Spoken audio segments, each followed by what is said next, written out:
Question देखिएगा, कहां तक करवाया मैंने, 47 करना है। देखिए, ए ने कुछ अंडे 1 रुपए में 6 के भाव से खरीद कर 1 रुपए में 5 के भाव से बेच दिया। इस प्रकार उसे 1.30 रुपए का लाभ हुआ। बताइए उसने कितने अंडे खरीदे थे। 47, 1 रुपए में 6 अंडे खरीदा है और 1 रुपए में कितना, 5 अंडे बेच दिया है। यही संख्या बराबर कर ले, 5 से गुणा यहां, 6 से गुणा यहां, तो ये 30 अंडे हो जाएगा और ये भी 30 अंडे। तो 5 से गुणा यहां तो 5 रुपए मूल्य हो गया और 6 से गुणा यहां तो 6 रुपए मूल्य हो गया।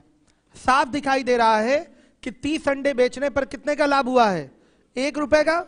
दिख रहा है कि नहीं, 30 अंडे बेचने पर 1 रुपए का लाभ हुआ है। तो लिखेंगे 1 रुपए का लाभ होता है 30 अंडे बेचने पर, इसलिए 1.30 रुपए का लाभ होगा 1.30 गुणे 30, यानी कि 39 अंडे बेचने पर। ओरल कर लेंगे आप, सही है, एक बार में हो गया।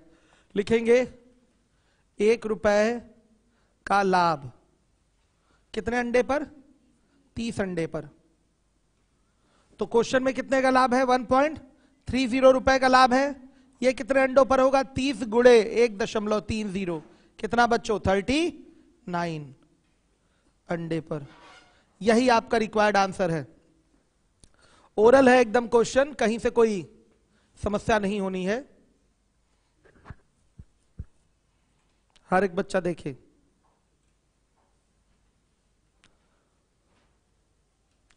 CHSL का रिजल्ट आया है, मेरिट बहुत ज्यादा दिखाई दे रही होगी आपको, आपका हुआ भी है, वेरी गुड, बहुत बढ़िया। आपको कितना स्पेलिंग में कितना मिला है, 160 नंबर है आपके। स्पेलिंग में कितना मिला है, अच्छा, फिर भी अंदाजा,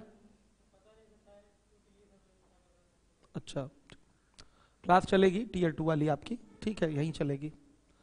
बहुत बहुत बधाई हो आपको, ठीक है। लेकिन एक समस्या क्या है, ये जो स्केल्ड मार्क्स की वजह से मेरिट इस तरीके से ज्यादा दिखाई दे रही है, ये बड़ा गलत हो रहा है। पेपर बैलेंस जाना चाहिए कि स्केलिंग वाला ये 50-50 नंबर स्केल्ड करके बढ़ा दिए जाते हैं बच्चों के, और किसी किसी शिफ्ट में 1 नंबर भी नहीं बढ़ता। 95 क्वेश्चन आपने अटेम्प्ट किया था, तो वही चीज है ना, कुछ बच्चे उसमें होंगे कि कम अटेम्प्ट करेंगे, बहुत सारी चीजें रहती है ना। पेपर को बैलेंस बना के देना चाहिए कि ये स्केलिंग वाली जो समस्या है वो ना हो। पता चला इससे बड़ा असंतोष बच्चों के अंदर रहता है कि मेरे शिफ्ट की स्केलिंग हुई नहीं, दूसरे शिफ्ट की हो गई, क्योंकि बहुत ही मुश्किल होता है ये डिसाइड करना कौन सा पेपर डिफिकल्ट है कौन सा सिंपल है। इससे बढ़िया बाद में डिसाइड करने से अच्छा पहले ही डिसाइड कर लो कौन से पेपर, कौन सा क्वेश्चन आपका डिफिकल्ट है कौन सा सिंपल है। मेनली आपका मैथ्स पर ही डिपेंड करता है पेपर इजी और डिफिकल्ट होना, तो बाकी रीजनिंग तो सेम ही पैटर्न रहता है, GS तो एक ही टाइप का रहेगा।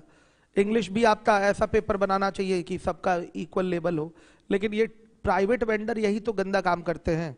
किसी शिफ्ट का पेपर डिफिकल्ट टाइप का बना दिया, कैलकुलेटिव हो गया या लेंथी क्वेश्चन दे दिया।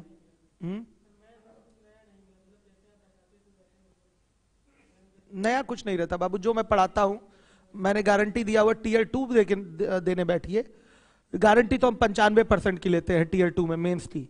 मेंस देने बैठी है आप, CGL मेंस की बात कर रहा हूं, 95% जो मैं पढ़ा रहा हूं वही आएगा, ठीक है। और अप्रोच भी आपको शॉर्ट टेक्निक सिखाए जाते हैं कि आप कम समय में कर लेंगे आप, ठीक है।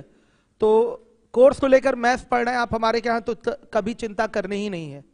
और जो बच्चे ज्यादा चिंता करते हैं नहीं हमको ये भी पढ़ना है, हमको वो भी, वही रह जाते हैं, वही बच्चे रह जाते हैं। एक अंधा भरोसा होना चाहिए आपको कि जहां आपको पढ़ाया जा रहा है, मतलब मैं अपनी गारंटी ले रहा हूं कि बेहतर से बेहतर देने की कोशिश की जा रही, कोई फर्जी चीजें नहीं पढ़ाई जाती जिसका एग्जाम से कोई लेना देना नहीं है।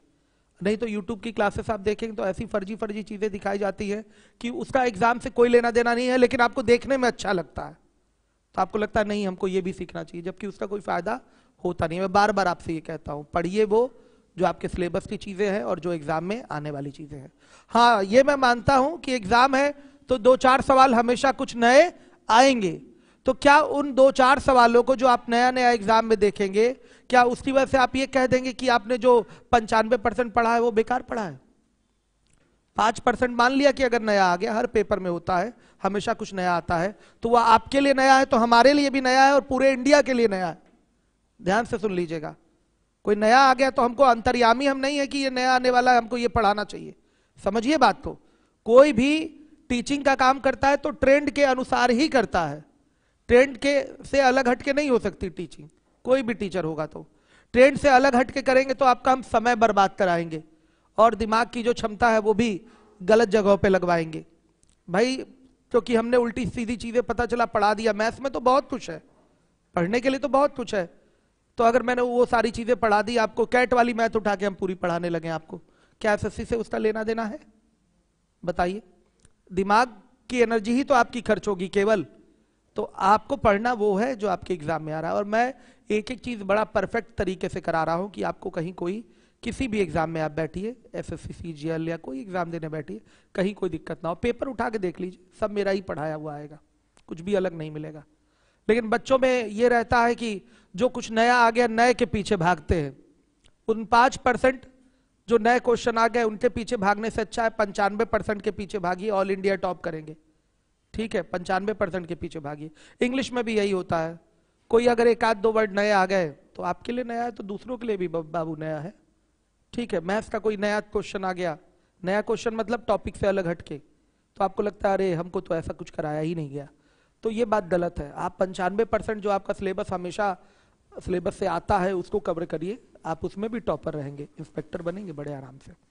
चलिए, तो ये एक समस्या है, ये स्केलिंग वाली समस्या के कारण ही एक बहुत बुरा लगता है मुझे कि बच्चों का किसी किसी का मार्क्स बढ़ गया, किसी किसी का नहीं बढ़ा, और मेरिट इतनी ज्यादा जाने का कारण ही यही है। ठीक है, स्केलिंग नहीं होती तो नॉर्मली कितना जाता, 140, 135, 130 यही मेरिट जाता। स्केलिंग के कारण ही आपका 150 प्लस मेरिट गई है। 159 जनरल की है ना, मतलब मानते चलिए 160। ठीक, 160 का मतलब क्या, आपको मैथ्स में करना पड़ेगा टोटल 50 आउट ऑफ 50 करना पड़ेगा, रीजनिंग में पूरा 50 में 50, तब पहुंचेंगे कहां पर, 100 पे। और कम से कम 40 नंबर लाना पड़ेगा आपको इंग्लिश में, तो पहुंचे 140 पे। और 20 नंबर आपको जीएस में मिनिमम लाना ही पड़ेगा। तो तैयारी इस लेवल से आपको करनी है। बहुत सारे बच्चे तो 200 पार भी होंगे, निश्चित रूप से होंगे। पिछली बार तो हुए थे 200 पार। 200 पार वही स्केलिंग का ये प्रकोप है कि 200 में 200 पार नंबर लाने वाले लोग भी होते हैं। तो ये बहुत गलत सिस्टम है, एग्जाम टीसीएस ले रही है बहुत गंदे तरीके से, इस तरीके से एग्जाम कराया जा रहा है, ये ऐसा होना नहीं चाहिए। चलिए देखिए, आप लोग भी हमसे सहमत होंगे, इस तरीके से 50-50 पेपर देके, अनबैलेंस्ड पेपर देके बच्चों का मानसिक शोषण करने का कोई मतलब नहीं निकलता है। मानसिक शोषित ही तो हो रहे हैं आप, और क्या, इससे ज्यादा तो कुछ नहीं। आपका वैसे भी सिलेक्शन होता, अगर स्केलिंग नहीं होती तो किसी की स्केलिंग ना करे तो भी आपका सिलेक्शन होगा, क्योंकि आप उस लेवल तक पहुंचे। और बहुत सारे बच्चे रह गए बेचारे। नहीं, वो तो बहुत सिंपल है, 10 दिन की तैयारी है, बता दिया जाएगा आपको, क्लास भी चलेगी टीयर 2 वाली, हो जाएगा, वो बहुत सिंपल है, आराम से 60 प्लस में मिलेंगे नंबर आपको। ठीक, आइए देखिए, अब इसके बाद है 48। एक व्यक्ति कुछ कंचे 1 रुपए में 20 के भाव से तथा उतने ही कंचे 1 रुपए में 30 के भाव से खरीदता है। वह दोनों प्रकार के कंचों को मिला देता है तथा उन्हें 1 रुपए में 25 के भाव से बेच देता है। पूरे सौदे में उसका लाभ या हानि प्रतिशत क्या होगा? देखिए, ये सवाल पिछले सवालों से थोड़ा सा बड़ा हो गया। पिछले सवालों में क्या था, एक प्रकार की खरीदारी थी और फिर उसकी बिक्री थी। इस सवाल में क्या है, 2 प्रकार की खरीदारी है और उसकी बिक्री है। तो यहां जो 2 प्रकार की खरीदारी है उसको हम 1 प्रकार की खरीदारी में बदलेंगे। भाई लाभ हानि निकालना है तो सीपी चाहिए और एसपी चाहिए। यहां 2 सीपी का प्रारूप दिया गया है। क्यों? इस क्वेश्चन में खरीदारी 2 प्रकार की है तो 2 सीपी का प्रारूप दिया गया है। तो आपको इन दोनों सीपी के प्रारूप को मिलाकर 1 प्रकार का सीपी का प्रारूप तैयार कराना है। कहीं कहीं 3 प्रकार की खरीदारी होती है, कहीं कहीं 4 प्रकार की खरीदारी होती है। अभी तक आपने 1 प्रकार की खरीदारी और बिक्री को पढ़ा है। अब आज आप पढ़ने जा रहे हैं 2 प्रकार की खरीदारी और उनकी बिक्री, ये पढ़ने जा रहे हैं। एकदम सिंपल है, पैटर्न वही पुराना है, बस एक नई चीज जुड़ेगी कि इन 2 प्रकार की खरीदारियों को मिलाकर आपको 1 प्रकार की खरीदारी करनी है। सवाल मैं एक बार दोबारा पढ़ूंगा, ध्यान से देखिए, ध्यान से देखिए। एक व्यक्ति कुछ कंचे 1 रुपए में 20 के भाव से तथा उतने ही कंचे 1 रुपए में 30 के भाव से खरीदता है। तो सुनिएगा, यहां पर एक पॉइंट बड़ा इंपॉर्टेंट है। जितने कंचे उसने 1 रुपए में 20 के भाव से खरीदे हैं उतने ही कंचे, यानी कि यहां पर कंचों की संख्या दोनों ही स्थितियों में समान है, उतने ही कंचे 1 रुपए में 30 के भाव से खरीदता है। वह दोनों प्रकार के कंचों को मिला देता है तथा 1 रुपए में उन्हें 25 के भाव से बेच देता है। पूरे सौदे में उसका लाभ या हानि प्रतिशत बताइए। उतने ही कंचे को आपको नोट करना है दिमाग में, ये दिमाग में आपको बैठाना है कि जितना आपका पहले प्रकार की खरीदारी से कंचे आपने खरीदे हैं, उतने ही कंचे आपको दूसरे प्रकार की खरीदारी से भी खरीदने हैं।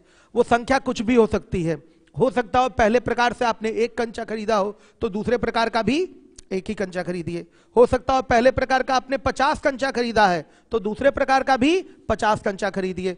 हो सकता हो पहले प्रकार का आपने 100 कंचा खरीदा तो दूसरे प्रकार का भी आपको 100 कंचे ही खरीदना है। क्लियर है?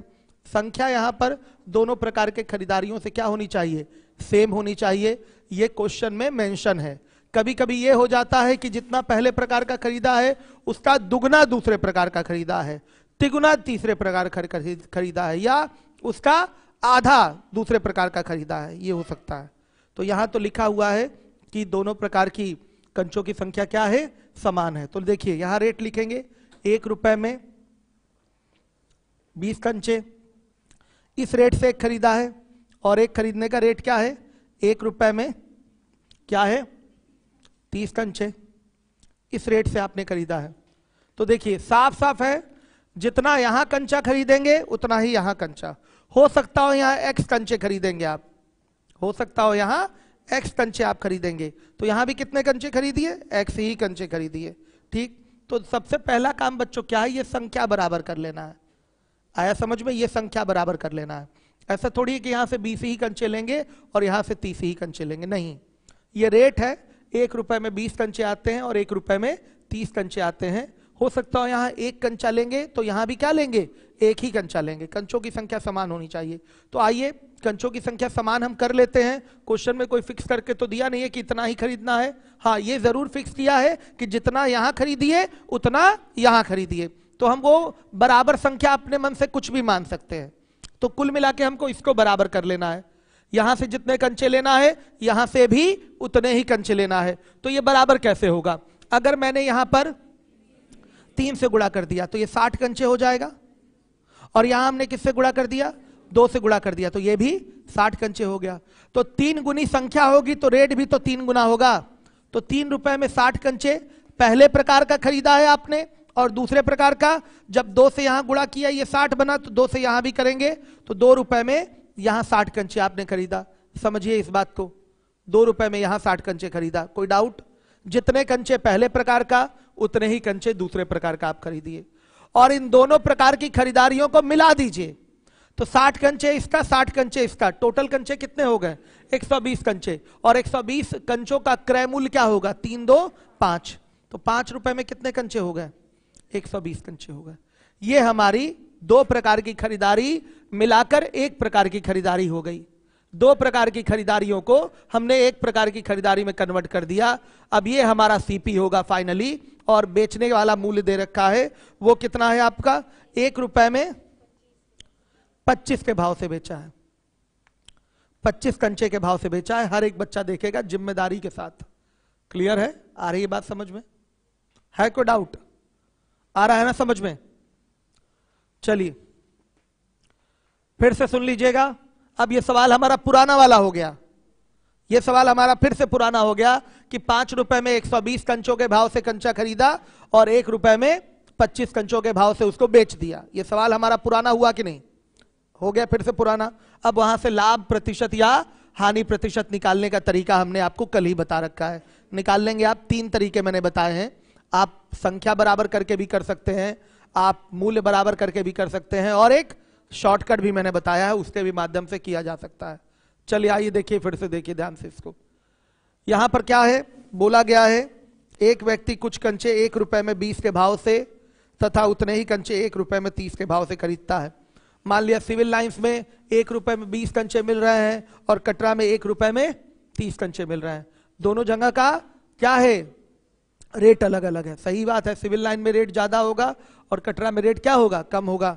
तो इन 2 प्रकार की खरीदारियों में जो कंचों की संख्या है वो क्या लेनी है आपको? सामान लेनी है, क्योंकि यहां बोल रखा है कि एक व्यक्ति कुछ कंचे 1 रुपए में 20 के भाव से तथा उतने ही कंचे 1 रुपए में 30 के भाव से खरीदता है। ये बात समझिएगा, यानी कि ये 20 कंचा नहीं खरीदा है, अब वहां 30 कंचा नहीं खरीदा है, कंचों की संख्या क्या रखनी है, बराबर रखनी है, उतने ही कंचे लिया है। वो तो भाव है ना, वो तो रेट है। तो जितना 20 कंचा 1 रुपए में लिया है और इधर 30 कंचा आपका 1 रुपए में लिया, ये बेटा भाव है, भाव है। तो यहां पर कंचों की संख्या आपको क्या करनी है, बराबर करनी है। यहां लिखा गया है उतने ही कंचे लिए गए हैं 1 रुपए में 30 के भाव से, तो कंचों की संख्या बराबर करनी है, बहुत नॉर्मल सा है। यहां 20 कंचे, यहां 30 कंचे, इसी को बराबर कर लेते हैं। तो अगर यहां हम 3 से गुणा कर देंगे तो ये 60 कंचे हो जाएंगे, और यहां अगर 2 से गुणा कर देंगे तो ये भी 60 कंचे हो जाएंगे। तो 3 से गुणा यहां भी होगा तो कितना हो गया आपका 3 रुपया, और यहां 2 से गुणा होगा तो कितना हो गया 2 रुपया। अब दोनों प्रकार की खरीदारियों को आइए मिलाते हैं, दोनों प्रकार की खरीदारी को मिलाएंगे। चेहरा दिखाई बाबू आपका, चलिए गुड, चेहरा भी बच्चे का देख लिया हमने, तालियां नहीं बजी ना इस बच्चे के लिए, ठीक। चलिए अब आई देखिए, 5 रुपए में 120 कंचा खरीदा, 5 रुपए में 120 कंचा खरीदा, और बेचा कैसे, 1 रुपए में 25 के भाव से बेचा। तो बच्चों इसको बराबर करना हमारे लिए ज्यादा आसान लग रहा है ना, ये भी बराबर हो जाएगा, लेकिन इसको बराबर करना प्रथम दृष्टया हमें आसान दिखाई दे रहा है। तो 5 से यहां गुणा, तो 5 से यहां भी गुणा, तो ये 125 कंचे हो जाएगा। तो सीधे बोलेंगे कि 120 कंचों का सीपी 125 कंचों के एसपी के बराबर है। सीपी बटा एसपी बराबर क्या, 125 बटा 120। साफ दिखाई दे रहा है कि लॉस हो रहा है, तो लॉस परसेंट क्या हो जाएगा, 5 का लॉस है, 125 पे गुणे 100 कितना आएगा, 4% का लॉस। आपने कर लिया। यहां पर गुणा करने में असुविधा लग रही थी, किससे गुणा करेंगे कि ये बराबर हो जाएगा, बताइए।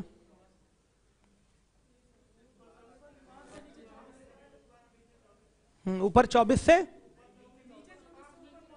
हाँ ऊपर 5 से नीचे 24 से, ठीक है।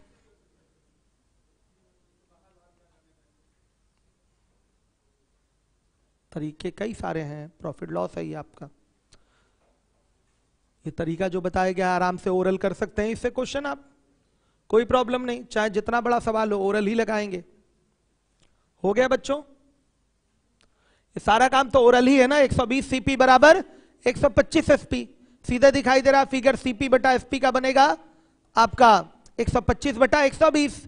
5 का लॉस हो रहा है किस पर, 125 पे, 5 बटा 125 गुणे 100 यानी कि 4% का लॉस हो रहा है। डायरेक्ट आंसर आप कर सकते हैं। किस बच्चे को यह समझ में नहीं आया हाथ उठाइएगा। देखिए ये साल बहुत अच्छा जा रहा है, कोरोना का वैक्सीन आ चुका है, वैकेंसी भी बहुत सारी आएगी, जिम्मेदारी से लग जाए। सीजीएल सीएचएस सामने तो है ही, वो तो सामने है आपके, और भी बहुत सारी वैकेंसीज आएंगी, तो लग जाइए जिम्मेदारी के साथ पढ़ाई करिए। सबको क्लियर है, आ रहा है समझ में, क्लियर हो गया, बढ़ूं आगे। चलिए देखिए अब अगला क्वेश्चन है, अच्छा नहीं एक मेथड और करा दूं क्या, खैर वो इंपॉर्टेंट नहीं है लेकिन एक फॉर्मूला है छोटा सा, करा दूं, नोट कर लीजिए, नोट कर लीजिए। चलिए मेथड 1 था आपका, मेथड 2 नोट करिएगा। एक व्यक्ति कुछ वस्तुएं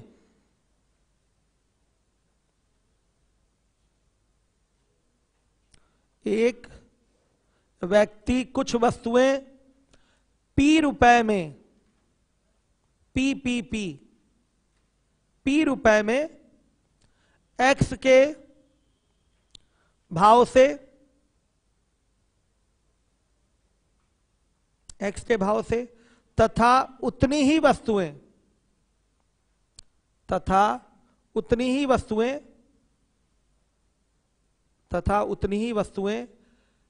P रुपए में, उतनी ही वस्तुएं P रुपए में Y के भाव से खरीदता है।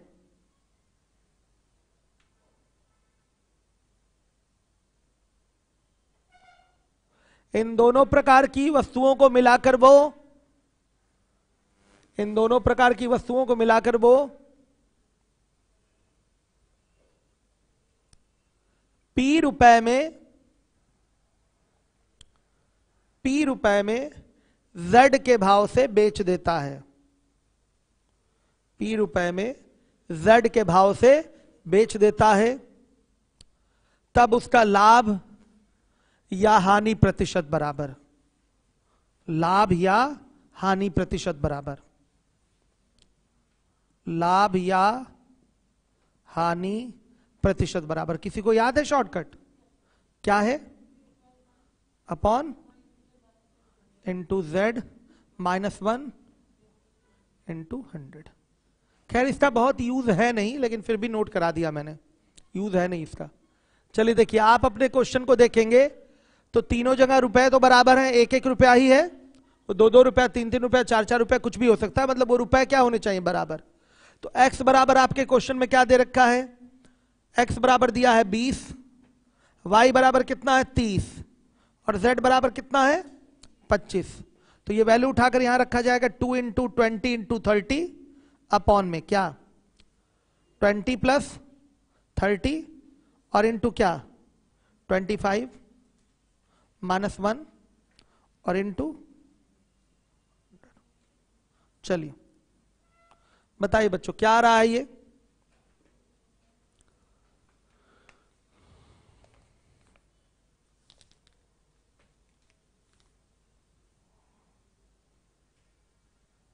कितना आ रहा है बताइए? यह आएगा -4%। आ रहा है कि नहीं? आ रहा है। यह आएगा आपका -4%। कैलकुलेट कर लीजिए। इसका मतलब क्या? 4% की हानि होगी। अगर ये +4 आया होता तो 4% का लाभ होता। तो 4% की हानि, 4% की हानि। हर एक बच्चा ध्यान दे जिम्मेदारी से। हो गया? अब बच्चों इसके बाद करना नहीं है वैसे एग्जाम में 49। आइए हम लोग ओरल करेंगे, फिर उसके बाद हम लोग आगे बढ़ेंगे किसी और मेथड पे। देखिए पढ़ूं 49? चेंज करना पड़ेगा ना क्वेश्चन। किसके पास? आपके पास है? चलिए आइए देखिए कितने लोग 49 यहां बैठ के ओरल कर सकते हैं? हाथ उठाइए। गुड, काफी सारे बच्चे हैं जो ओरल करने के लिए तैयार हैं। हॉल नंबर 1 से आप लोग कर लेंगे? Very good. कुछ टॉफियां 10 रुपए में 11 के भाव से खरीदी गई तथा उतनी ही टॉफियां 10 रुपए में 9 के भाव से खरीदी गई। यदि कुल भंडार को 1 रुपए प्रति टॉफी के भाव से बेच दिया गया हो तो पूरे सौदे में लाभ या हानि प्रतिशत बताइए। पहले यहां पर खरीदारी की गई वस्तुओं की संख्या को हम बराबर कर लें। उधर 11 है और इधर 9 है, तो ऊपर 9 से गुणा, नीचे 11 से गुणा, तो ऊपर 99 नीचे 99, तो ये हो जाएगा आपका 90 और इधर से 110। तो टोटल 198 टॉफियों का सीपी हो गया 200 रुपए। श्योर है? और बेचा कैसे जा रहा है? एक टॉफी 1 रुपए में ऐसे बेचा जा रहा है। हम क्या बराबर कर लें बताइए? हम यहां पर वस्तुओं की संख्या बराबर कर सकते हैं। तो यहां पर एक टॉफी 1 रुपए में बेचा जा रहा है, तो 198 टॉफी कितने में बेची जाएगी? 198 में बेची जाएगी। साफ दिखाई दे रहा है 2 रुपए का लॉस हो रहा है, और 2 रुपए का लॉस किस पर? 200 पर। तो सीधे 2/200 गुणे 100, यानी कि कितने का लॉस? 1% की हानि होगी। डायरेक्ट आपने आंसर दिया है without using pen and paper. ऐसे ही आंसर दिया जाता है डायरेक्ट ओरल, इसके लिए समय लगता ही नहीं। 3 प्रकार की खरीदारी भी हो सकती है या कुछ और भी अलग हो सकता है, तो आप आराम से ओरल दे सकते हैं आंसर, कोई दिक्कत नहीं होगी। आइए अब करते हैं हम इसको। देखिए 49 10 रुपए में 11 टॉफी खरीदी गई है और उतनी ही टॉफी 10 रुपए में 9 के भाव से खरीदी गई है। लेकिन यहां पर हमको खरीदारी में जो टॉफियों की संख्या है उसको बराबर करना है। ठीक है, यहां पर 11 टॉफी है और यहां 9 टॉफी है, इसको बराबर करना है। तो यहां 9 से गुणा और यहां 11 से गुणा, तो इसमें भी 9 से गुणा हो जाएगा, तो रेट हुआ 90 और ये हो गया 99। और यहां पर 11 से गुणा तो ये 110 हो गया, 110 रुपए रेट हो गया, और ये कितना हो गया 99। अब आप बता दीजिए, बताइए बच्चों 200 रुपए में कितनी टॉफियां हैं वो बताइए। 198 टॉफियां हैं टोटल, है कि नहीं बता दीजिए। 200 रुपए में टोटल 198 टॉफियां हैं। आ रहा है समझ में? क्लियर है? 200 रुपए में 198 टॉफियां हैं। फिर बेचा कैसे जा रहा है? 1 रुपए में एक टॉफी के हिसाब से बेचा जा रहा है। इसी को 198 बना ले, हमारे लिए यही ज्यादा अच्छा है। जहां कैलकुलेशन कम मिलेगी हम उसी को इक्वल करेंगे।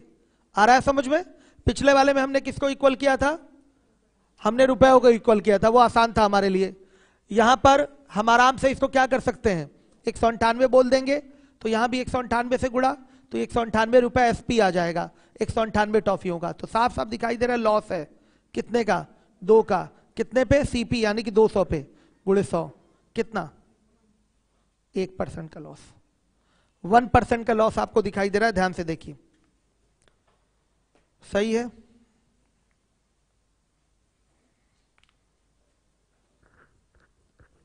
आ रहा है सबको समझ में? मेथड 2 से करने की आवश्यकता नहीं है, इसको आराम से ऐसे ही करिए। आ जाइए, अब लिखने में तो बड़ा हो ही जाएगा, लेकिन आप ऐसे ओरल करे हैं, अभी अभी आपने देखा है कि ओरल आंसर आया है। आइए अगला क्वेश्चन है, उसको भी हम लोग पहले ओरल कर लें, फिर उसके बाद व्हाइट बोर्ड पे लगाएंगे। रीता ने कुछ नारंगियां, आप सभी लोग ध्यान से पढ़िएगा। रीता ने कुछ नारंगियां 6 पैसे के 2 के हिसाब से और उतनी ही नारंगियां 6 पैसे में 3 के हिसाब से खरीदी और उन्हें 12 पैसे में 5 के हिसाब से बेच दिया। इस प्रकार यदि उसे कुल 1.5 रुपए की हानि उठानी पड़ी हो तो बताइए उसने कुल कितनी नारंगियां खरीदी थी। कितने लोग ओरल कर सकते हैं यहाँ बैठे बैठे? गुड, वेरी गुड, बहुत बढ़िया। चलिएगा ध्यान से देखिएगा। सबसे पहले तो हम खरीदी गई नारंगियों की संख्या दोनों प्रकार में बराबर कर लें, क्योंकि बोल रखा है कि उतनी ही नारंगियां जितनी पहले प्रकार की खरीदी गई हैं उतनी ही नारंगियां दूसरे प्रकार की भी खरीदी गई हैं, तो संख्या हमको बराबर करनी है। तो बेटा पहले क्या करेंगे, उधर 2 नारंगी है, इधर 3 नारंगी है, ऊपर 3 से गुणा, नीचे 2 से गुणा, तो उधर भी 6 नारंगी, इधर भी 6 नारंगी, लेकिन इधर 18 पैसे हो जाएगा और इधर कितने? 12 पैसे। तो 12 और 18 30 पैसे। 30 पैसे में कितनी नारंगियां आ गई? 12 नारंगियां आ गई कि नहीं? 30 पैसे में 12 नारंगियां आ गई। बेचा कैसे जा रहा है?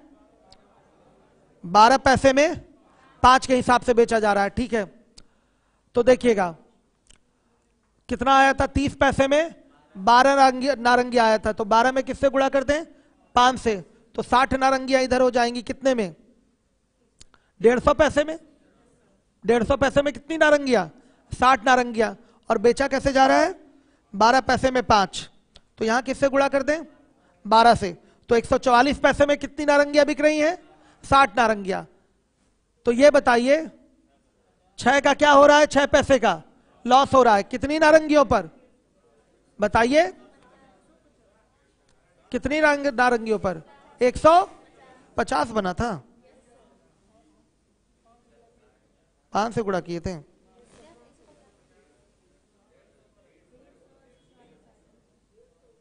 अरे नहीं बाबू, वो तो हमने रेट बराबर किया था ना। गलत बोल दिया आप लोगों ने, गलत। नारंगी कितनी हो रही थी? 60 हो रही थी, वही तो मैं कह रहा हूं। आप लोग 150 चिल्लाने लगे हैं।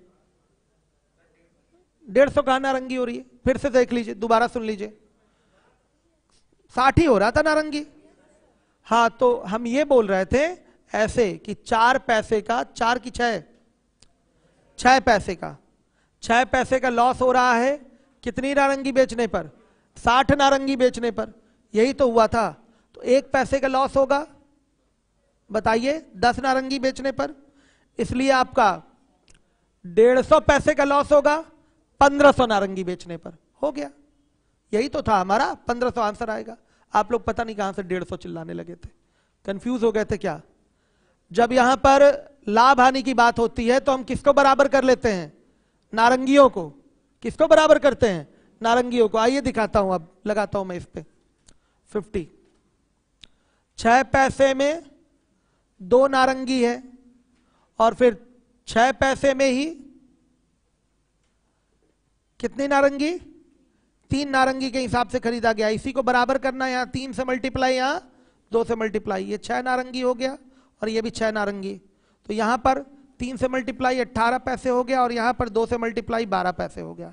अब मेरे बच्चों आप बताइए 20 पैसे में, 20 नहीं 30 पैसे में कितनी नारंगियां खरीदी जा रही हैं? 12 नारंगी खरीदी जा रही है। और बेचा कैसे जा रहा है? 12 पैसे में 5 नारंगी बेची जा रही है। और इस रेट से बेचने पर कुल मिलाकर कितने की हानि उठानी पड़ी है? 150 पैसे की, 1.5 रुपया यानी कि 150 पैसे की। तो बच्चों इसको बराबर कर लें, यहां पर हम 5 से मल्टीप्लाई कर लें, यहां 12 से मल्टीप्लाई कर लें, 60 नारंगी हो गई, ये भी 60 नारंगी। अब देखिए यहां पर आपने 5 से मल्टीप्लाई किया 150 पैसे हो गया और ये 12 से मल्टीप्लाई होगा तो 144 पैसे हो गया। साफ दिखाई दे रहा है कि 6 पैसे का लॉस हो रहा है, 6 पैसे की हानि।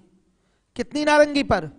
60 नारंगी पर। कितने पर? 60 नारंगी पर। तो बताइएगा 1 पैसे की हानि 10 नारंगी पर, तो 150 पैसे की हानि बताइए 1500 नारंगी पर। ये आपका आंसर है। अभी अभी आपने इसको ओरल किया है और व्हाइट बोर्ड पे भी मैंने कर दिया कि चीजें आपके समझ में आ जाएं। अब अगर मैं पूछूं तो कितने लोग ओरल बता देंगे इस क्वेश्चन को? गुड, काफी सारे बच्चे तैयार हैं।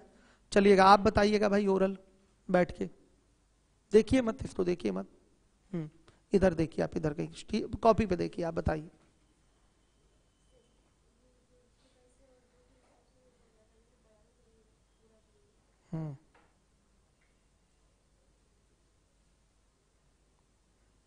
स्टेप बाय स्टेप क्रमबद्ध तरीके से उसका एक एक तय बनाकर आपको दिमाग में सेट करके बोलना है। बोलिए, हड़बड़ाइए मत, कोई बात नहीं, बोलने की आदत डालिए। अभी 2-4 बार आप करेंगी तो बोलने लगेंगी। और कौन बताना चाहेगा ओरल? ओरल मुझे कौन बताना चाहेगा अभी? आप। चलिए वेरी गुड, बताइए।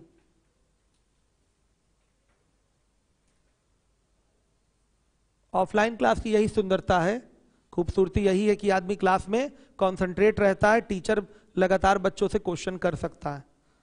ऑनलाइन में ये चीजें नहीं हो पाती। बताइए। हाँ, सीधे आंसर ही बोल देंगे क्या? 1500।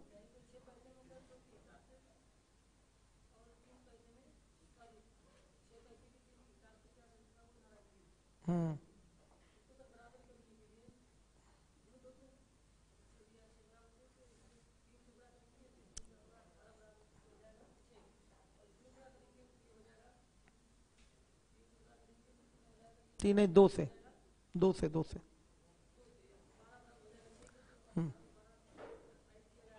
30 पैसे में, 30 पैसे में कितनी नारंगियां खरीदी गई? 12 नारंगियां खरीदी गई। 6 12 नारंगियां। गुड। और बेचा कैसे जा रहा है? किस रेट से? 12 पैसे में 5 नारंगी के हिसाब से बेचा जा रहा है। और इस तरह से बेचने पर कुल मिलाकर 150 पैसे की क्या हुई है? हानि हुई है। तो हम देख लेते हैं यहां संख्या बराबर करके। 60 नारंगी इसको बना लीजिए, 60 नारंगी इसको बना लीजिए। तो यहां सीपी आ गया 150 पैसे, एसपी आ गया 144 पैसे। साफ दिखाई दे रहा है 6 पैसे का लॉस हो रहा है 60 नारंगी पर। तो 1 पैसे का लॉस होगा 10 नारंगी पर, इसलिए आपका 150 पैसे का लॉस होगा 1500 नारंगी पर। Good, very good. ओरल था ये क्वेश्चन। गुड। चलिए अब आ जाइएगा अगले क्वेश्चन पे, 51।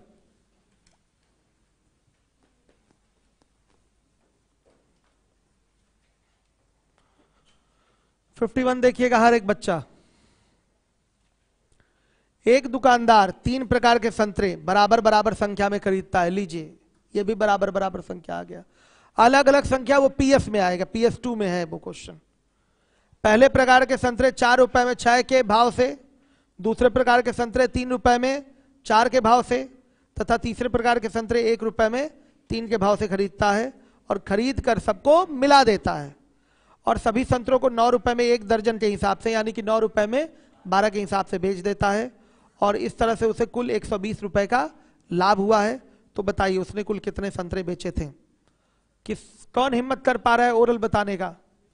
ओरल बताने की हिम्मत आपने करी हुई है और आप भी करे हुए हैं। चलिए आपसे पूछ लेते हैं, और कौन कौन हिम्मत कर रहा था भाई? आप। वेरी गुड, बहुत बढ़िया। चलिए खड़े हो जाइएगा।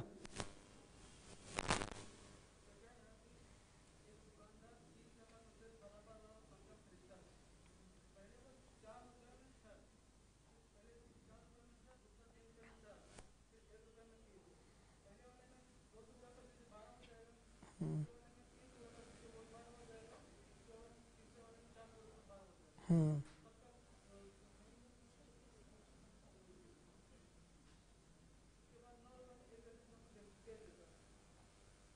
36 संतरों का पहले सीपी तो बता दीजिए। ये तो पहले हम एक चीज अलग करके रख लें, सीपी वाली बात, टेंशन खत्म हो जाएगी हमारी। 3 प्रकार की खरीदारियों में समान संख्या में वस्तुएं खरीदी गई हैं, तो हम समान संख्या पहले करके उनका मूल्य निकालकर जोड़कर टोटल हम फाइनल एक सीपी बता दें। 3 प्रकार की खरीदारियों को 1 प्रकार की खरीदारी में बदल दें। आपने बहुत बढ़िया बोला। तो इधर से रेट 8 हो जाएगा, इधर से रेट 9 हो जाएगा और इधर से रेट 4 हो जाएगा। तो 8 9 4 कितना हो गया? 8 9 4, हाँ 21 हो गया।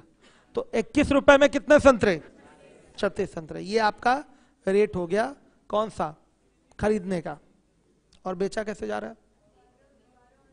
9 रुपए में 12। तुरंत इसको भी 36 बनाइए। तो 27 रुपए में 36 संतरे बेचे जा रहे हैं। हो गया। कितने का लाभ? 6 रुपए का लाभ। कितने संतरे बेचने पर? 36 संतरे बेचने पर। 1 रुपए का लाभ कितने संतरे बेचने पर? 6 संतरे बेचने पर। तो 120 रुपए का लाभ कितने संतरे बेचने पर? हाँ 720 संतरे बेचने पर। आ गया आंसर। सही है। ऐसे करेंगे तो देखिए आपका सवाल ये भी बड़ा नहीं है। अभी 4 प्रकार की खरीदारी आ जाएगी, उसको भी आप ओरल कर लेंगे। बस कॉन्सेप्ट एक बार क्लियर रहे। अब आइए आपका मैं व्हाइट बोर्ड पे कर देता हूं क्वेश्चन, हर एक बच्चा देखे।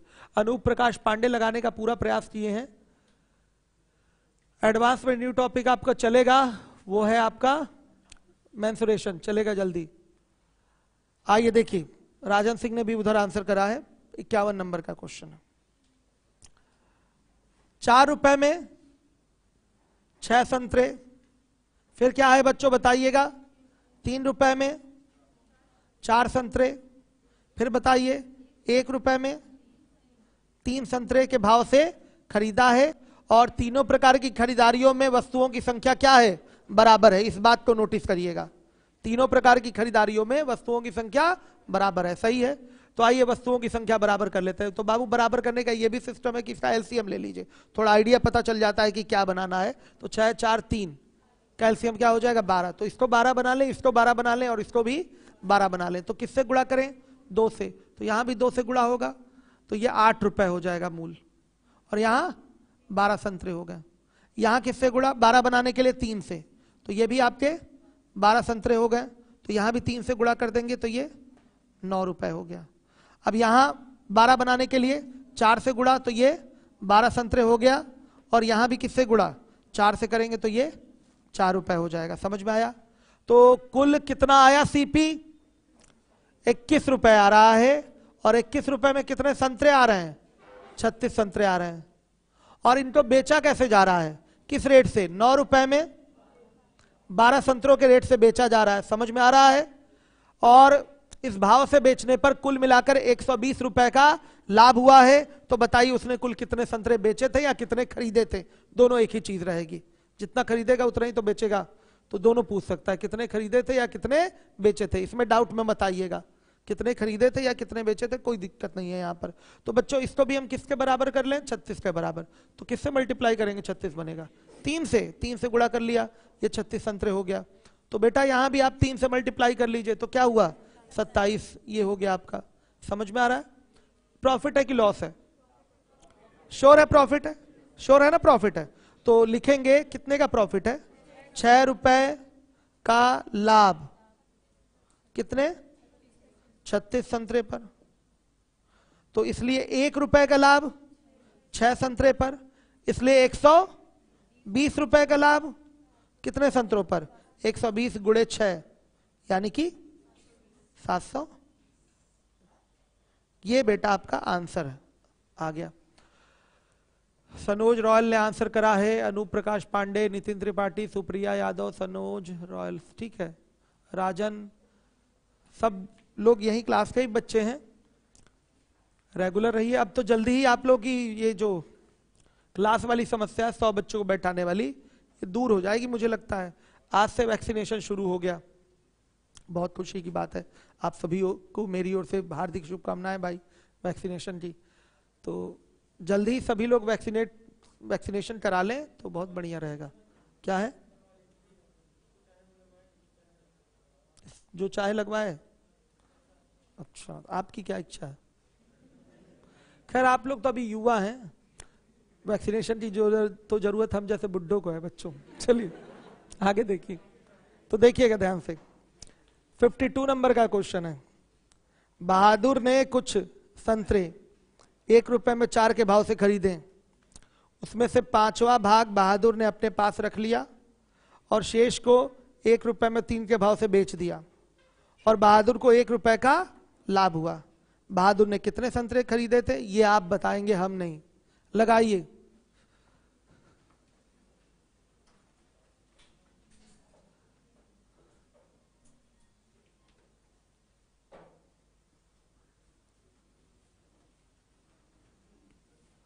चलिए चलिए जल्दी।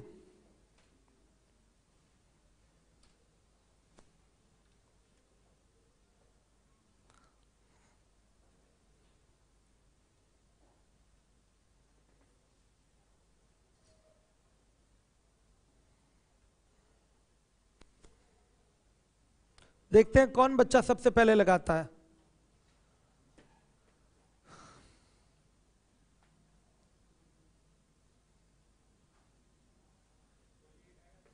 चलिए,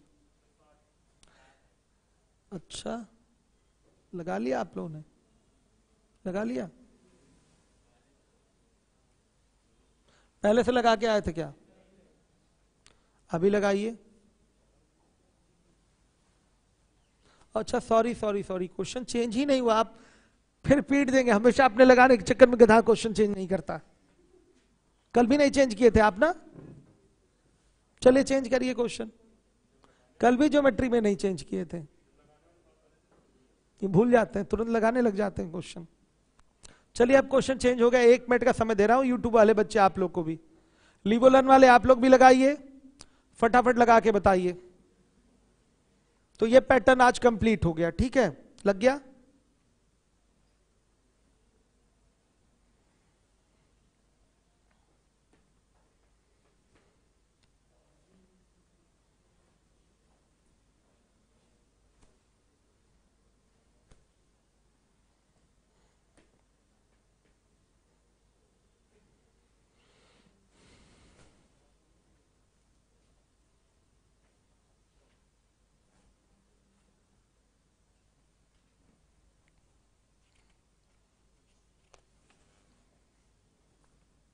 आइए चलिए देखिए, अब मैं करा रहा हूं। कितने लोगों ने कर लिया?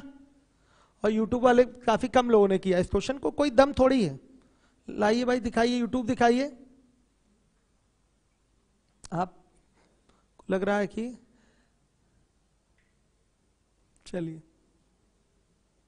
60 संतरे बच्चे आंसर दे रहे हैं। देखिए अगर बच्चों मैं इसका एलसीएम ले लूं, 4 का, 5 का, 3 का, सीधे 60 आएगा और 60 पे ये चेक भी हो जाएगा कंडीशन। 1 रुपए का लाभ दिखेगा भी, डायरेक्ट दिखेगा 1 रुपए का लाभ। लेकिन कई लोगों ने एलसीएम लेके किया होगा, दिमाग उनका चला होगा। लेकिन जनरली ज्यादातर बच्चे मान लिया अभी स्टार्टिंग कर रहे हैं, तो एलसीएम वाली बात आपके दिमाग में नहीं आई होगी। लेकिन ये बात तो दिमाग में आ रही है ना कि कुछ संतरे आपको मानने पड़ेंगे। संतरे तो कुछ आपको क्या करने पड़ेंगे? मानने पड़ेंगे। हम मान लेते हैं। माना संतरों की संख्या बराबर क्या? बोलिए, जैसा भी बोलिए, मान लो। मानने के लिए तो आप स्वतंत्र है, कुछ भी मान सकते हैं। माना संतरों की संख्या बराबर 60। कौन से दिमाग से आ गया भाई? 100 मानिए पहले। ठीक है, पहले 100 मानिए। 60 तो मैं दिखाऊंगा, एलसीएम लेकर दिखाऊंगा कि 60 पे अगर करेंगे तो कैलकुलेशन आसान होती है और फाइनली एक बार में दिख जाएगा कि 60 ही क्या है, सही है। लेकिन सबसे पहले आपके दिमाग में क्या आएगा? अगर आप ये बात नहीं जानते, सबसे पहले मानने का सिस्टम क्या आएगा? लाइए 100 मान लेते हैं, या 1 मान लेते हैं, या 2 मान लेते हैं, कुछ ऐसे कुछ भी मान सकते हैं। 100 मान लिया तो देखिए 1 रुपए में 4 के भाव से खरीदा है। संतरे है ना बच्चों, तो 100 संतरे कितने में मिलेंगे बताइए? 25 रुपए में 100 संतरे आ गए। ठीक, अब देखिए बोला गया है उसमें से 5वां भाग बहादुर ने अपने पास रख लिया, तो बिकेंगे कितने? 100 का 4/5 बिकेंगे। बिके कितने? 100 का 4/5 यानी कि 80 बिके। आइए तो आइए इसका रेट देख लेते हैं क्या है। इसका एसपी वाला फिगर क्या है, कितने में किस रेट से बिक रहा है, 1 रुपए में 3 संतरों के भाव से बेचा जा रहा है, सही है। 1 रुपए में 3 संतरे, तो 80 संतरे कितने में बेचे जाएंगे, ध्यान से देखिए। अगर यहां 80 कर दें, रुकिएगा, 80 बनाने के लिए यहां किससे गुणा, 80/3 से, तो यहां भी क्या कर देंगे 80/3 से, ठीक। तो 80/3 रुपए आ रहा है। 80 संतरे कितने में, 80/3 रुपए में, सहमत है कि नहीं। हमने मान लिया, माना संतरों की संख्या 100, हमने अपने मन से माना 100, 60 हम पहले नहीं मान रहे हैं। सबके दिमाग में तो यही 100 वाली ही बात आएगी, सबके जनरली पहले जनरल चीज आएगी दिमाग में, फिर स्टैंडर्ड चीज आती है दिमाग में। तो अगर कोई कंपटीशन की प्रिपरेशन नहीं कर रहा है तो स्टार्टिंग में उसके दिमाग में क्या आएगा, 100, आइए 100 लेते हैं, 100 ले लिया। तो 100 जब लिया तो 100 का सीपी कितना आएगा, 25 रुपए आ रहा है। इसमें तो किसी को डाउट होगा नहीं, बता दीजिए आप लोग, 100 संतरों का सीपी कितना आएगा, कंफर्म है 25 रुपए आएगा, कोई प्रॉब्लम किसी को। अब देखिए बिके कितने हैं, 1/5 अपने पास रख लिया, सड़ गया, फेंक दिया, कुछ भी गया, उससे अब हमको मतलब नहीं है, वो मार्केट में नहीं जाएगा, वो पेट में जाएगा। चलिए देखिए बिके कितने, 100 का 1/5 उसने अपने पास रख लिया, तो 4/5 बिकेंगे, यानी कि 80 बिकेंगे। या 100 का 1/5 20 होता है, तो 20 अपने पास रख लिया, तो कितना बिका, 80 बिका। तो इस 80 का एसपी निकाल लीजिए, इतना लागत पर कितना रुपया मार्केट से प्राप्त हुआ, इसी 80 को ही तो बेचकर मार्केट से प्राप्त होगा, आया समझ में। तो 80 का आप निकालिए एसपी, तो तीन संख्या है आपकी, 3 संतरे मिल रहे हैं 1 रुपए में, तो 80 संतरे कितने में मिलेंगे, 80/3 रुपए में। एक एक नियम से भी निकाल सकते हैं, हमने डायरेक्ट यहां किया, इसको 80 बनाने के लिए 80/3 से गुणा किया, कर सकते हैं। 80/3 से गुणा यहां, तो 80/3 से यहां भी गुणा होगा, तो 80/3 रुपए हो गए, क्लियर है। या नहीं तो नॉर्मली ऐसे भी कर सकते थे, 3 संतरों का जो एसपी है वो 1 रुपया है, तो 1 संतरे का एसपी क्या होगा, 1/3 होगा, तो 80 संतरों का क्या होगा, 80/3 रुपए होगा, ऐसे भी बोला जा सकता था। चलिए बच्चों अब देखिए, मार्केट से मिला इतना, लागत आई थी 25 रुपए की, लागत कितनी आई थी, 25 रुपए की आई थी लागत, 25 की। तो लाभ और हानि कैलकुलेट होगा तो ये एसपी और इस सीपी से कैलकुलेट होगा। हमारा वो 20 संतरा चला गया, वो चला गया, उससे कोई मतलब अब नहीं है, उस पर लाभ अब नहीं कैलकुलेट होगा, समझिए बात को। मार्केट से टोटल इतना आया है, इतना आया है, और इतनी लागत थी, संतरों पे इतनी लागत थी, लाभ कितने का हो रहा है, कैसे पता चलेगा, 80/3 बड़ा है ना 25 से, कितने का लाभ, 5/3 रुपए का लाभ। अब लिखेंगे 5/3 रुपए का लाभ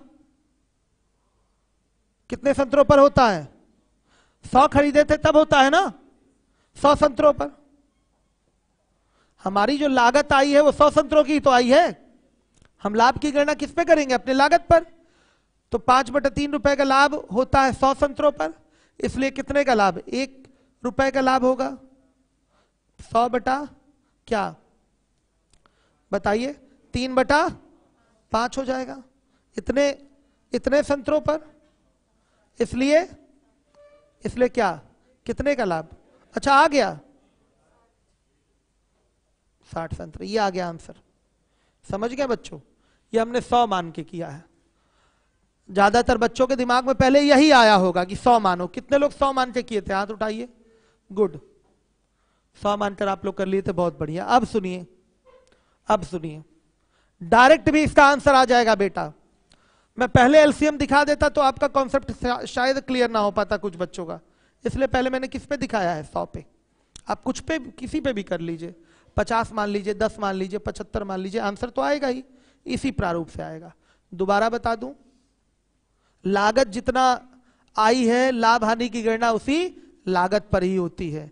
मार्केट से मिला है केवल 80/3, लगाए कितना थे, 25 लगाए थे, लाभ हानि की गणना इस 25 पे होनी है, यानी कि जो लागत होती है, जितना इन्वेस्टमेंट होता है, लाभ हानि की गणना उसी पर करते हैं। चलिए आइए देखिए, अब इसके बाद इसका मेन जो सटीक तरीका है, एक बार में ही आंसर आएगा, उसके लिए क्या है, आप जानते हैं कि रेट जो दिया हुआ है क्या है, 1 रुपए में 4 के भाव से, तो बच्चे अगर किसी का आपको रेट निकालना है, सॉरी, संख्या निश्चित रूप से वो क्या होगी, 4 से विभाजित होगी, ऐसा कोई फिगर उठाना है, 3 से भी विभाजित होगी, 5वां भाग भी लेना है और 5 से भी विभाजित होगी, तो वो संख्या हमारी क्या होगी, मान लिया संख्या हो गई, माना संतरों की संख्या बराबर क्या, बोलिए, 4, 5, 3 का एलसीएम कितना, 60। आई रेट देखते हैं, 1 रुपए में 4 संतरे के भाव से खरीदा गया है, तो 60 संतरों के लिए 15 से गुणा, तो यहां भी 15 से गुणा, कितना हो गया, 15 रुपए में 60 संतरे। सुनिए, इसका बिके कितना, बच्चे एक जगह मिस्टेक हो गया था, हाँ बिके बिके बिके, ठीक, बिके ही कितना है, कितना है, 60 का 4/5 बिके, यानी कि 48 बिके, ठीक, 48 बिके हैं। तो बेचने वाला रेट क्या है, 1 रुपए में 3 संतरे के भाव से बेचा जा रहा है, ठीक।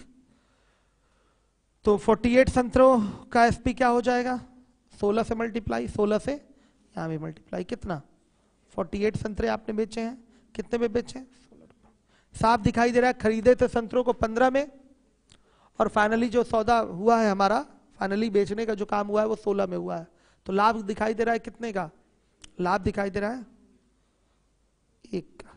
तो अतः खरीदे गए संतरों की संख्या क्या होगी, 60 होगी। ये आ गया आपका आंसर, खरीदे गए संतरों की संख्या क्या, 60। आया बच्चों समझ में,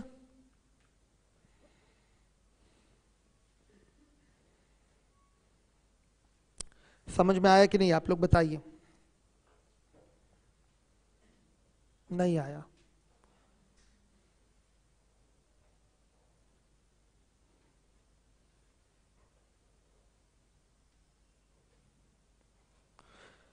देखिए जितने भी संतरे होंगे उसका जब भी मूल्य निकालेंगे तो 4 से भाग देना ही पड़ेगा, 3 से भाग देना ही पड़ेगा, समझिएगा। और कहीं 1/5 कर रहे हैं तो वो 5 से कटना ही चाहिए।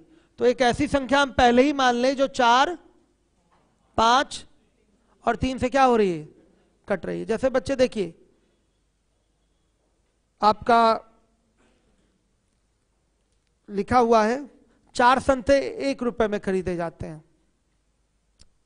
तो x संतरे कितने में खरीदे जाएंगे, 1/4 गुणे x में ही खरीदे जाएंगे, यानी कि जो भी संतरों की संख्या होगी वो 4 से क्या होगी, विभाजित करनी ही पड़ेगी, तब उसका मूल्य आएगा।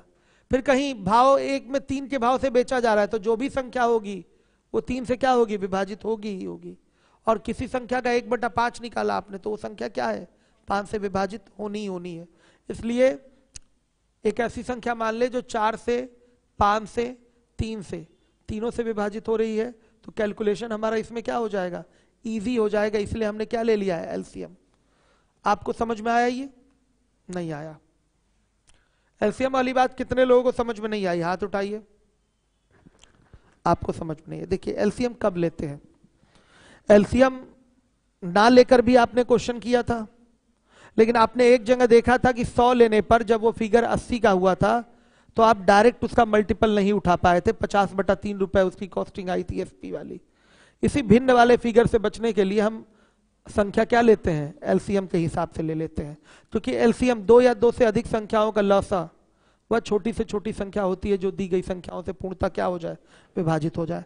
अगर कहीं रेट लिखा हुआ 1 रुपए में, 1 रुपए में 4 संतरे कितने में है, 1 रुपए में है, तो अगर मैं कहूं कि x संतरे कितने में होंगे, x संतरे कितने में होंगे, 1/4 गुणे x रुपए में होंगे। यानी कि संतरों का अगर संख्या x है तो उसका मूल्य निकालना है तो 4 से तो भाग देना है ना, 4 से क्या देना है, भाग देना है। अगर ये x 4 से कटता हुआ रहे तो हमारा कैलकुलेशन इजी हो जाएगा। आया समझ में। तो एक ऐसी संख्या अगर हमारे पास रहे जो 4 से कट जाए तो कैलकुलेशन हमारा क्या हो जाएगा, इजी हो जाएगा। उसी तरीके से हम 3 में चेक करेंगे, 1 रुपए में 3 के भाव से बेचा जा रहा है, तो यहां भी हमारे पास एक ऐसी संख्या रहे जो 3 से पूरी तरह से कट जाए तो फिर कैलकुलेशन हमारी आसान हो जाएगी। फिर 1/5 तो रख लिया उसने अपने पास, किसने? बहादुर ने अपने पास रख लिया। तो एक हमारे पास ऐसी संख्या रहे जो 5 से क्या हो, पूरी तरह से विभाजित हो। मतलब वो संख्या कॉमनली किससे किससे कटे? 4 से भी कटे, 5 से भी कटे और 3 से भी कटे। तो वो क्या हो सकता है? 4, 5, 3 का एलसीएम ही तो हो सकता है। अगर कोई संख्या 4 से भी कटे, 3 से भी कटे और 5 से भी कटे, तो लसा की परिभाषा से क्या होता है? 2 या 2 से अधिक संख्याओं का लसा वह छोटी से छोटी संख्या होती है जो दी गई संख्याओं से पूर्णतः क्या होती है? विभाजित होती है। इसलिए हमने यहाँ एलसीएम लिया कि एक ऐसा फिगर मिले जो 4 से भी कटे, 3 से भी कटे और 5 से भी कटे, हमारा कैलकुलेशन सिंपल हो जाए। 100 हमने लिया था तो वहां रेट बना था ना 50/3 बना था, कहां कट रहा था वो, इसलिए कैलकुलेशन हमारी बढ़ी थी। हम ओरल नहीं किए थे, उसको लिख लिख के किए थे। समझ में आ रहा है आपके? क्लियर है? चलिए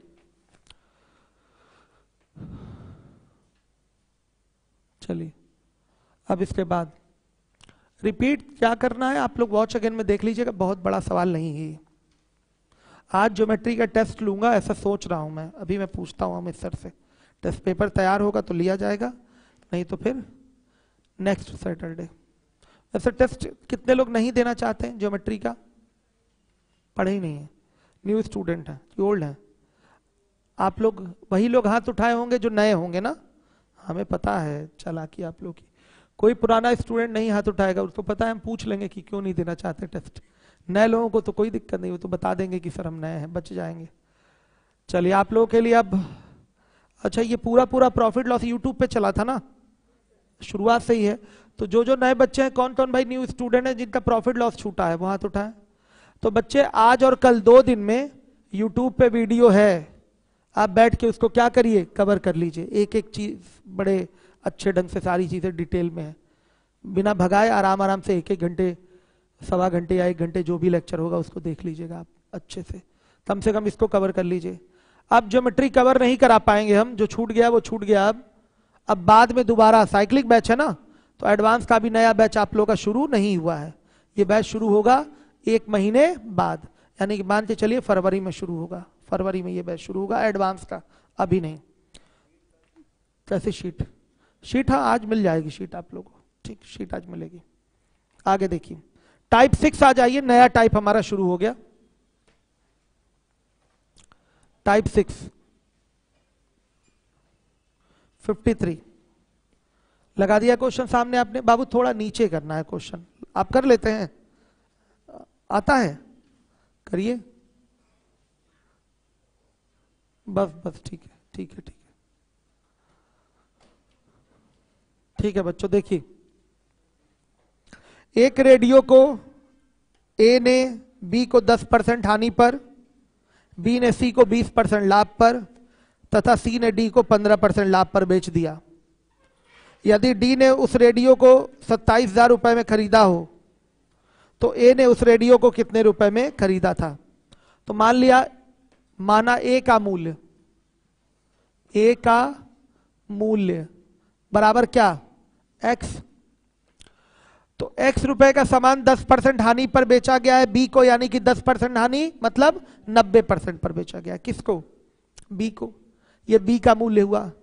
बी ने फिर सी को बेचा है 20% लाभ लेकर, तो जाएगा 120% पर, सही है।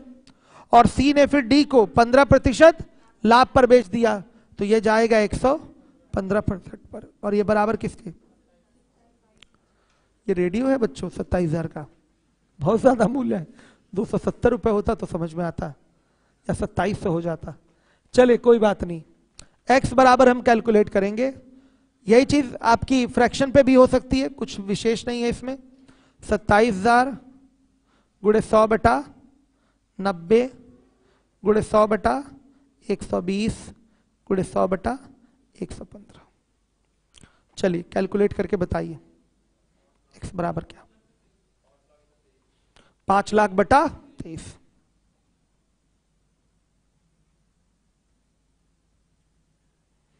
लीजिए, कट भी नहीं रहा पूरा। ये आपका आंसर है। बेसिक से ही इसको लेके अभी चलिए, आपके लिए ज्यादा अच्छा होगा।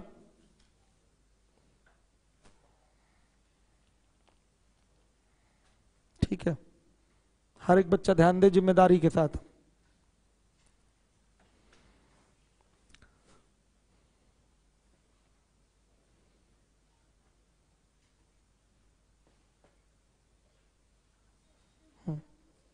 क्या है? बी का एकदम पूछ सकता है, क्यों नहीं पूछ सकता, बी का भी पूछ लेगा। ठीक है, ए का पूछा है तो बी का पूछा है, तो बी से शुरुआत करिए आप आराम से। ठीक है, बी ने क्या किया इसको, सुनिए, ए से शुरुआत हुई है, ए का मूल्य आ जाएगा, उसके बाद ही तो बी का निकालेंगे। बताइए, नहीं सॉरी, बी का तो डायरेक्ट यहीं से आ जाएगा, इसी को एक्स मान लीजिए, इसको पूरा एक्स मान लीजिए।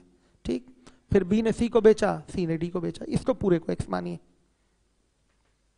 इसको एक्स मान लेंगे तो एक्स रुपए का सामान 20% लाभ पर इसको गया, सही है।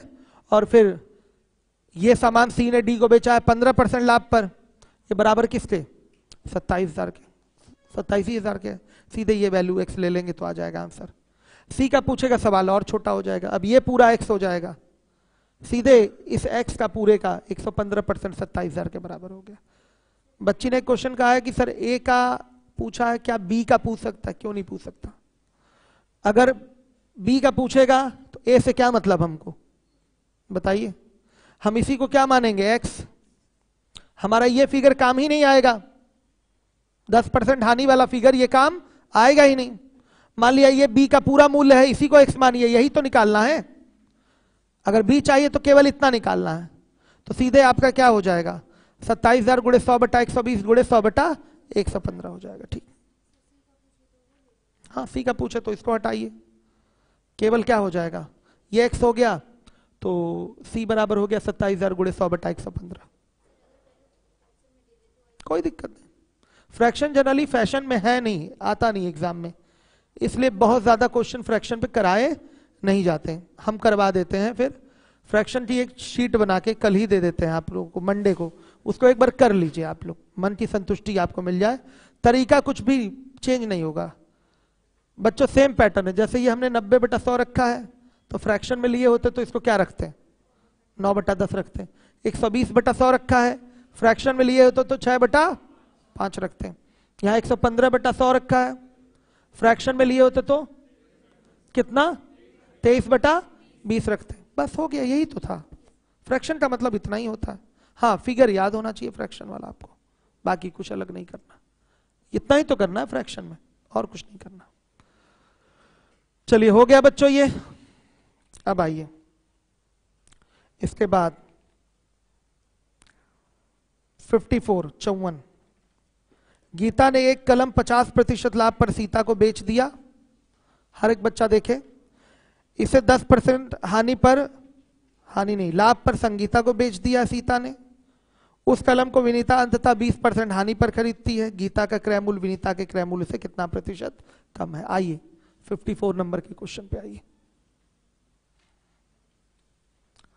54 गीता, सीता और क्या है, सीता के बाद संगीता है ना, और फिर विनीता।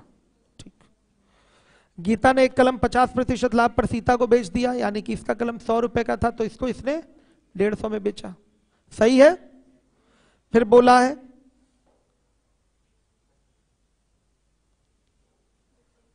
जो इसे 10% लाभ पर संगीता को बेचती है, 10% लाभ यानी कि 165 में। भाई एक 150 का 10% लाभ क्या होगा, 15 रुपए ही तो होगा, 15 रुपए अधिक में बिकेगा यानी कि 165 में बिकेगा।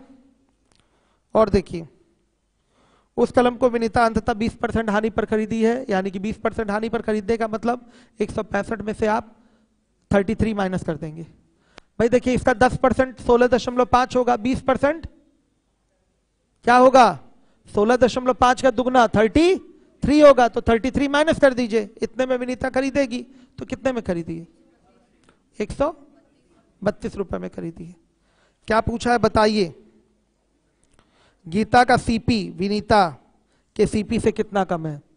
गीता का सीपी 100 है, विनीता का सीपी क्या है, 132 है, कितना कम है, 32 कम। तो प्रतिशत में चाहिए बच्चों, कमी प्रतिशत, तो 32 की कमी है 100 पे।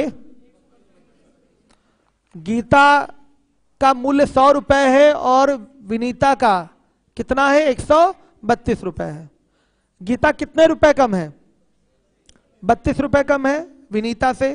प्रतिशत में लाना है इसको बच्चों, तो प्रतिशत में कैसे चेंज होगा, आप देखेंगे कमी कितनी है, 32 की कमी है। इसकी तुलना किससे होगी, 100 से। बताइए 132 से, भाई 132 से कम है ना ये 32, तब तो 100 हुआ है, इस बात को याद रखिएगा। 32 रुपए कम है, 32% नहीं कम है, 32% नहीं बोल सकते, 32 रुपए कम है। 32 रुपए कम है किससे, 132 से। तो प्रतिशत में आपको आंसर देना है तो लिखेंगे 32 बटा 132 गुणे 100, कटा के बताइए। 800 बटा 33%। इतना प्रतिशत क्या है, कम है। फिर से सुन लीजिएगा, ये परसेंटेज की बात है, परसेंटेज में ये चीज आपको तुलना करना सिखाया जाता है। और जो प्रॉफिट लॉस से पढ़ना शुरू किए हैं इसी चीज को वो सीखें पहले। दिखाई दे रहा है कि गीता का मूल्य 100 रुपए है और विनीता का कितना आया है, 132 आया है। तुलना देखिए कैसे होगी। क्या पूछा है, पूछा गया है गीता का क्रय मूल्य विनीता के क्रय मूल्य से कितना प्रतिशत कम है। तो सबसे पहले देखिए कितने रुपए कम है, कितने रुपए कम है, 32 रुपए कम है। किससे, विनीता से, यानी कि 132 से। तो क्या होगा, 32 की तुलना 132 से हो रही है, तो आपको हमेशा याद रखना है जब भी किसी चीज से तुलना हो रही है उसको हमेशा डेनोमिनेटर बनाया जाता है। तो क्या होगा ये 32 बटा 132 गुणे 100 कितना, 800 बटा 33%। कल आइए आप लोग जो नए बच्चे हैं जो परसेंटेज नहीं पढ़े वो कौन कौन लोग हैं जो परसेंटेज नहीं पढ़े, कल आइए आप लोग। कल आपकी क्लास चलेगी 10 बजे, 10 से 11:30 तक इसी चीज को सिखाया जाएगा। कितने लोग आएंगे कल, आ जाइएगा। कल इसी चीज को सिखाया जाएगा, मैं रहूंगा तो मैं ही सिखाऊंगा, नहीं तो अशफाक सर सिखाएंगे आप लोगों को। आया समझ में, कल 10 बजे अवश्य आ जाइए। यही परसेंटेज का यूज है यहां पर, बस कौन किससे कितना प्रतिशत अधिक है या किसको कितना लाभ हो रहा है, तो लाभ कैसे इसमें जुड़ेगा, ये छोटी बात सिखाई जाएगी आपको। एक बार सीख लेंगे तो अच्छा रहेगा। 10 बजे कल आ जाइएगा, समस्या एकदम खत्म रहेगी। फिर ये कभी आपको अफसोस नहीं होगा कि परसेंटेज आपका छूटा है, आपको कम समझ में आएगी प्रॉफिट लॉस, एकदम नहीं ऐसा होगा। ये चीजें मैं कल पूरे 1.5 घंटे सिखाऊंगा आपको, कल पूरे 1.5 घंटे। यस, नहीं कल क्यों क्लास ऑनलाइन होगी, कल क्लास ऑनलाइन नहीं होगी, कल यही चीज आपको सिखाया जाएगा। क्या परसेंटेज के कितने क्वेश्चन बचे हैं, आइए कल 11:30 बजे आप लोग आइए, मैं क्लास लूंगा। ठीक है, 11:30 नहीं 12 बजे मैं क्लास लूंगा आपकी। परसेंटेज का PS2 12 बजे लाइव भी रहेगा, 12 बजे क्या होगा, लाइव भी रहेगा। मैं कल क्लास लूंगा 12 बजे, ठीक है, लाइव भी रहेगा। ये क्लास लाइव नहीं रहेगी। जो भी बच्चे प्रॉफिट लॉस से पढ़ना शुरू किए हैं, कल की क्लास उनके लिए बहुत इंपॉर्टेंट होने जा रही है। कल की क्लास इंपॉर्टेंट है, अवश्य आइए। आपको फ्रैक्शन कन्वर्जन भी मैं सिखाऊंगा, ठीक है, percentage to fraction, fraction to percentage value क्या होती है, ये सारी चीजें कल सिखाई जाएंगी। तो कल की क्लास आपके लिए बहुत इंपॉर्टेंट होने जा रही है, नए बच्चों के लिए मैं बोल रहा हूं, वो अवश्य आएंगे, नहीं तो बार बार रोते रहेंगे सर हम तो परसेंटेज पढ़े ही नहीं है। कल की क्लास अटेंड कर लेंगे तो फिर आपका प्रॉफिट लॉस में जहां जहां छोटा छोटा परसेंटेज का यूज होता है वो चीज आप सीख लेंगे। समझ गए हमारी बात, कोई दिक्कत। शीट किस थी, ये मेरी ही थी। चलिए बच्चों, मिलता हूं थोड़ी देर बाद। हाँ हाँ बोली, अप्रैल में एडमिशन था, रीजनिंग में एडमिशन था, तो कराना है करा लीजिए, तो नीचे ऑफिस से हो जाएगा, ठीक। बाबू ऑफिस में बात कर लीजिए, ठीक है, एक बार बात कर लीजिएगा।